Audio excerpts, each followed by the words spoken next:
രാജ്യത്ത് എബോള എന്ന സംശയം സൗത്ത് സുഡാനിൽ നിന്നെത്തിയ മധ്യവയസ്ക നിരീക്ഷണത്തിലാണ്. കോട്ടയം മെഡിക്കൽ കോളേജിൽ ചികിത്സയിലാണ്. സനിസ ശോഭാചന്ദ്രൻ വിവരങ്ങളുമായി ചേരുന്നു. സനിസ, ഏറെ ആശങ്കപ്പെടുത്തുന്ന സംശയമാണ്, വാർത്തയാണ്.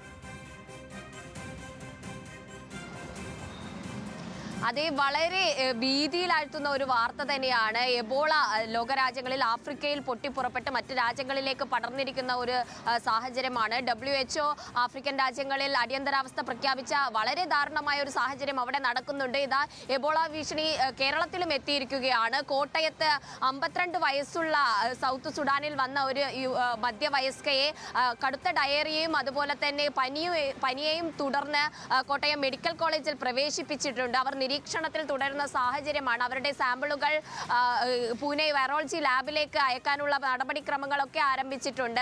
പരിശോധനാ ഫലം വന്നാൽ മാത്രമേ എബോളയാണോ എന്ന് സ്ഥിരീകരിക്കാൻ പറ്റൂ. നിലവിൽ ജാഗ്രത മതി, ഭയപ്പെടേണ്ട ആവശ്യമില്ലെന്നാണ് ആരോഗ്യ വകുപ്പിൽ നിന്നും വ്യക്തമാകുന്നത്. കൂടാതെ ഇവരുടെ കൂടെ ഉള്ള ബന്ധുക്കൾ, അടുത്ത സമ്പർക്കത്തിലുള്ളവരെയൊക്കെ നിരീക്ഷണത്തിൽ വെച്ച ഒരു സാഹചര്യമാണ് നിലവിലുള്ളത്. എബോള ഇത്തരത്തിൽ വിസർജ്യം, രക്തം, ഉമിനീർ അതിൽ നിന്നൊക്കെയാണ് പടരുന്ന സാഹചര്യം. കൂടാതെ എബോള പൊട്ടിപ്പുറപ്പെട്ട ഒരു സാഹചര്യത്തിൽ വിമാനത്താവളങ്ങളിലൊക്കെ വലിയ സുരക്ഷ ഏർപ്പെടുത്തിയിരുന്നു. ആ സാഹചര്യത്തിൽ മറ്റ് രാജ്യങ്ങളിൽ നിന്ന്, പ്രത്യേകിച്ച് ആഫ്രിക്കൻ രാജ്യങ്ങളിൽ നിന്ന് വരുന്നവരെ നിരീക്ഷണത്തിൽ 21 ദിവസം നിരീക്ഷണത്തിൽ നിർത്തിയതിനു ശേഷമാണ് മറ്റ് ആളുകളിലേക്കൊക്കെ സമ്പർക്കം ചെയ്യാൻ വേണ്ടി വിടുന്നത്. ആ ഒരു സാഹചര്യത്തിൽ വലിയ രീതിയിൽ വ്യാപനം ഉണ്ടാകില്ല എന്ന പ്രതീക്ഷയിലാണ്. പക്ഷേ ഈ ഒരു പരിശോധനാ ഫലം പോസിറ്റീവ് ആണെങ്കിൽ വലിയ ഒരു ഭീതിയിലാണ് കേരളം എത്താൻ പോകുന്നത്.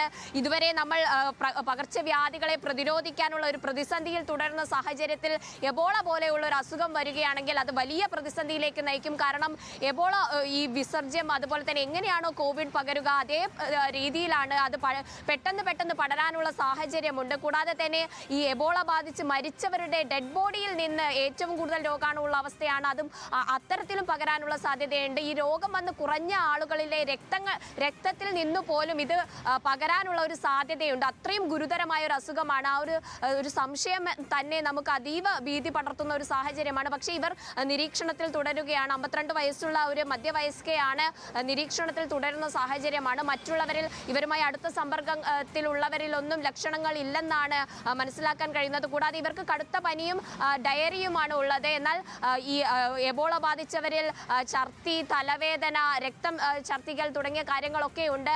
അത്തരം ലക്ഷണങ്ങൾ ഇവരിൽ കണ്ടുവരുന്നതായിട്ടേ ഉള്ളൂ എന്നാണ് നമുക്ക് ലഭിക്കുന്ന വിവരം. എന്തായാലും ഇവരുടെ സാമ്പിളുകൾ പരിശോധനയ്ക്കായിട്ട് ഈ രോഗമുണ്ടോ എന്ന് സ്ഥിരീകരിക്കാൻ വേണ്ടി പൂനെ വൈറോളജി ലാബിലേക്ക് അയക്കാനുള്ള ശ്രമങ്ങൾ തുടങ്ങിയതായിട്ടാണ് നമുക്ക് അറിയാൻ കഴിയുന്നത്. എന്തായാലും പരിശോധനാ ഫലം വന്നാൽ മാത്രമേ ഒരു സ്ഥിരീകരണത്തിൽ എത്താൻ കഴിയൂ. സേതു, എന്തായാലും അതീവ ജാഗ്രത വേണ്ട ഒരു സാഹചര്യത്തിലേക്കാണ് സംസ്ഥാനം പോകുന്നത്.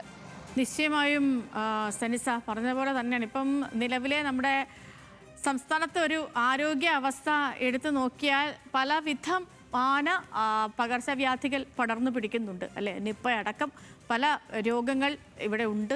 ഷിഗല്ല ബാധ, ഓരോ ദിവസവും ഷിഗല്ല ബാധിതരുടെ എണ്ണം കൂടുന്നു, ഡെങ്കു ബാധിതരുടെ എണ്ണം കൂടുന്നു, മലേറിയ വരുന്നു എന്ന് പറയുന്നു, കോളറ സ്ഥിരീകരിക്കപ്പെടുന്നു. അപ്പം അങ്ങനെ അതിനിടയ്ക്ക് വൈറൽ പനി, ഒരുപാടിടങ്ങളിൽ വൈറൽ പനികളുണ്ട്. ഇന്നലെ മാത്രം 10-12,000 പേര് ചികിത്സ തേടിയെന്ന് പറയുന്നു. അപ്പോൾ അതുകൊണ്ട് തന്നെ അതിൻ്റെയൊക്കെ ഇടയിലാണ് എബോള എന്ന് പറയുന്ന ഭീതിപ്പെടുത്തുന്ന ഒരു സാഹചര്യം കൂടി വരുന്നുണ്ടോ എന്നൊരു സംശയം ഇവിടെ നിലനിൽക്കുന്നത്. ഒരാൾ ചികിത്സയിലുണ്ട്, അല്ലെങ്കിൽ ഒരാളെ നിരീക്ഷിക്കുന്നു എന്ന വാർത്ത വരുന്നത്. അപ്പോൾ കുറേ കരുതലോടുകൂടി നമ്മൾ മുന്നോട്ട് പോകണമെന്ന് സാരം. ആരോഗ്യ അവസ്ഥയിൽ ഒരു തരത്തിലും വിട്ടുവീഴ്ച കാണിക്കുകയോ ചെയ്യരുത്. എല്ലാവരും നല്ല കെയർ എടുത്ത് മുന്നോട്ട് പോകൂ.